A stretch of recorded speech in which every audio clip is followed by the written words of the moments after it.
ecstatic, ecstatic, ecstatic, classic. Flow, super magic, black origin, fresh me out of dopeness, definitely out of dopeness. Sketching of New York Jets fans, welcome back to another session of Knicks Bros TV here on Knicks Couch Report. Really glad to be joining you guys once again. I'm going to basically be covering the first week of NFL football. Obviously, I'm going to be covering the New York Jets. Man, I got to tell you, I could not enjoy that win whatsoever. I held my breath the entire time till some news came out on Crow's injury and Malden's injury. Crow's injury doesn't look as bad as what it looked on the field with his reaction. And, you know, as Jets fans, we've seen that too many times. I mean, we saw Revis, the way he went down. And we all thought, you know, this is it. But it ended up being a sprained knee. He's going to be week to week. But I got to tell you, and you guys can debate this with me, how valuable is Cromartie to our team? You know, I know right now with D. Milner being out, we need him because of depth. But I gotta be honest with you. You know, I didn't think too highly of Cromartie that first game. I know one of the touchdowns that Cleveland scored, it might have been the first one, where, you know, he let the guy get past him, but I'm pretty sure he was waiting on safety help, which he didn't get. So it wasn't all on his fault. But at the same time, you know, the time has to come sometime where these vets kind of step back and let maybe a Milner or a Buster Skrine be able to, you know, make impact in the team.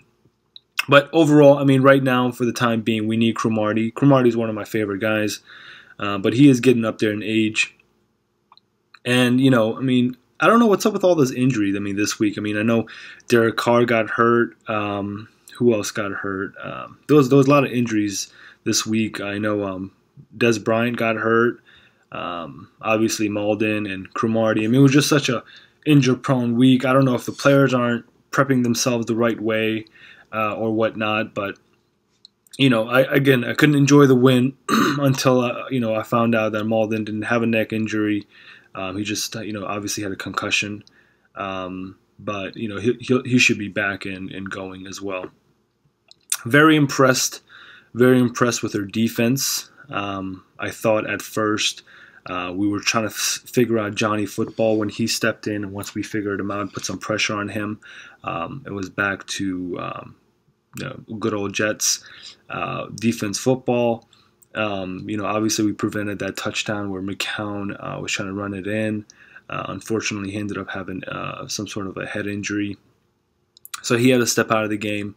But very impressed with their defense. I mean, Revis was on point, I thought. You know, Snacks, man. Snacks, I mean, 94, New York Jets. I mean, that guy's a beast. You know, so I thought as far as him on the defensive line, he did a heck of a job.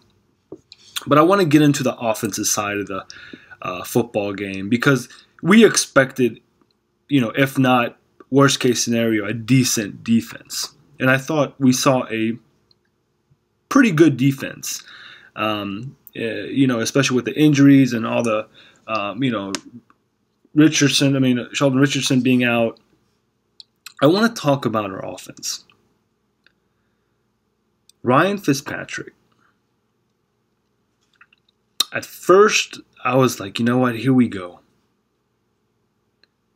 But I like the way Ryan Fitzpatrick QB'd our team.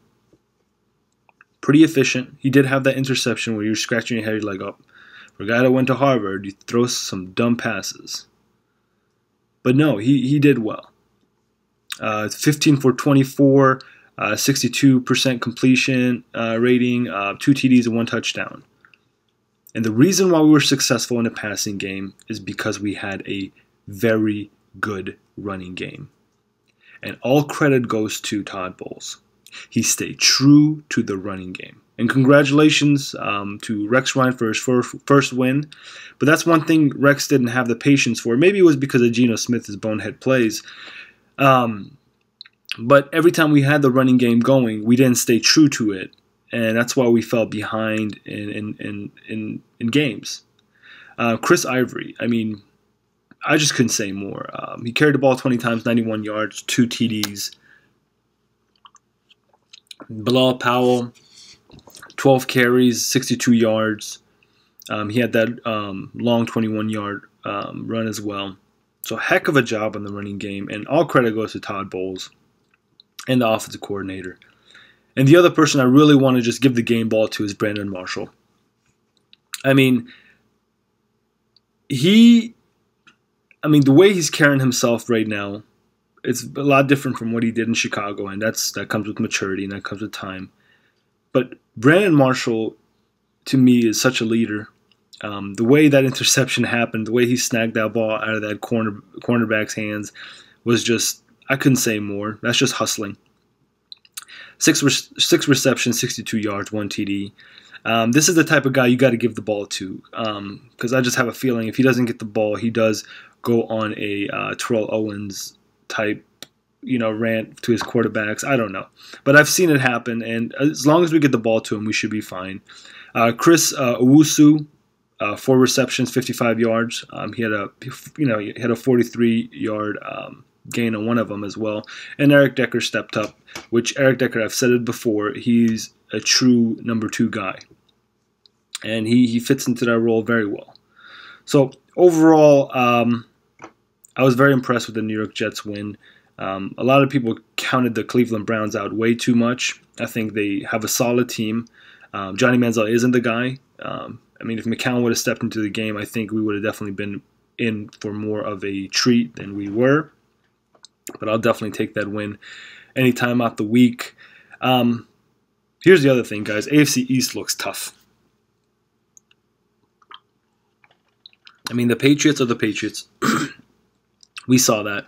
And I'm not going to get into that whole communication thing. It just seems like every time a team goes into New England, something happens, and the NFL just turns the cheek. Turns around and just doesn't care, basically. Buffalo Bills, I got to say, very impressive. I don't want to take the shine away from Buffalo, but I got to say, excuse me, I got to say, Buffalo, for the past couple of years, have started out really hot and have ended up in a losing season. So I'm not going to get really too excited over this. But at the same time, I can't really say too much because I didn't watch the game. But from the stats that I saw, their defense looked dominant. Having a guy like Andrew Luck, just throwing interceptions like that is it's a lot of props to you. Miami looked good. Surprised that they had that tough of a time in Washington, but if you looked at the game, Washington's defense much better than you really think. So much credit to the Redskins' defense as well. But overall, AFC East just looks very tough. We are playing a Indianapolis Colts team in Indianapolis. I really can't tell you what I can take from this game or any predictions for this game. It's our first away game. I don't know how Fitzpatrick is going to be able to handle the situation, but I think if we run the ball and able to pass it at the same time, we should be fine. I just don't know which Andrew Luck's going to show up. I feel like he's going to watch the video and be able to counter a lot of the mistakes he made in Buffalo against us. But I'd rather face this type of Indianapolis team than I would the Colts of last year. So I don't know. I'm expecting a 2-0 start for us. But, let's see what happens. Guys, leave me your thoughts on Cromartie's situation. Do you guys think, how valuable he is to our team? Also, let me know what you think about Ryan Fitzpatrick. How well he played and how much of an effect did Chris Ivory in a running game have as well. So, guys, stay tuned. Share these videos. Subscribe. I'll definitely make a video after the Colts game and kind of talk about the Jets' performance as well. Let's go Jets, and you guys have a wonderful week.